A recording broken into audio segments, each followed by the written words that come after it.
मित्र सध्या पितृपक्ष सुरू आहे आणि पितृपक्षामध्ये पितरांना जेवायला घातलं जातं।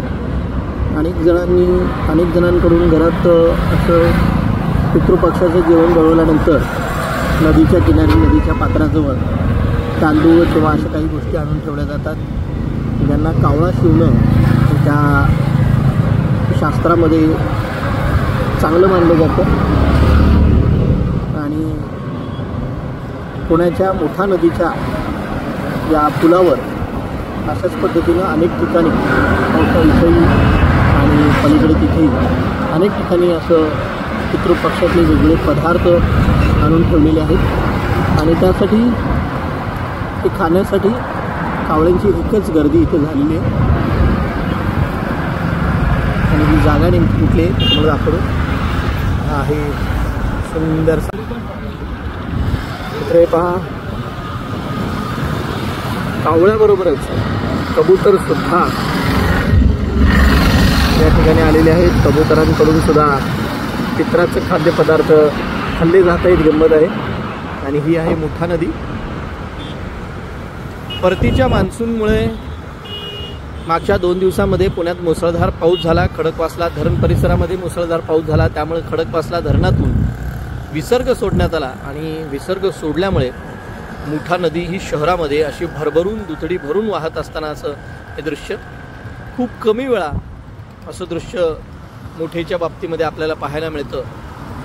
कारण की मोठेवेळ असलेल्या खडकवासला धरणातून फक्त पावसाळ्यामध्येच विसर्ग सोडण्यात येतो आणि त्यावेळेस अशा पद्धतीचं शहराच्या मधोमध वाहणारी ही मुठा नदी दुथडी भरून वाहताना आपल्याला दिसते। एरवी मात्र ती दिसत नसते। आणि जरी ही नदी आता दुथडी भरून वाहत असताना दिसली तरी सुद्धा त्याचं पाणी आज सुद्धा बघा किती गढूळ दिसतं, पाणी अतिशय दूषित दिसतं। याचं कारण ही नदी इथंपर्यंत येईपर्यंत अनेक ठिकाणी मैला मिश्रित पाणी आणि ड्रेनेज पाहू शकता। या ठिकाणी अशी ड्रेनेजचं पाणी याच्यामध्ये मिसळलेलं जात असतं। आणि दुसरी गोष्ट, या गरवारे पुलाच्या जवळसुद्धा अनेक ठिकाणी असं पितृपक्षाच्या काळामध्ये जे नैवेद्य दाखवलं जातं त्यातून कावळ्याचा त्याला स्पर्श व्हावा यासाठी अशा नदीच्या पात्रामध्ये पुलावर अशा ठिकाणी हे खाद्यपदार्थ ठेवलेले असतात। हे सुद्धा नंतर त्या नदीतच मिसळून जातात आणि म्हणून ही नदी पुन्हा दूषित होते। नदीमध्ये पाणी आलं काय आणि पाणी नसलं काय अशा पद्धतीची घाण ही नदीत मिसळली जाते, त्यामुळंच मुठा ही जास्त दूषित होते।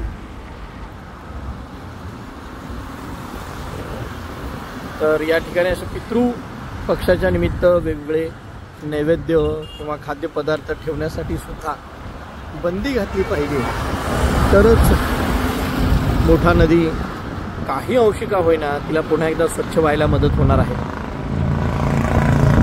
तर असं आहे हे मुठा नदीचं दृश्य।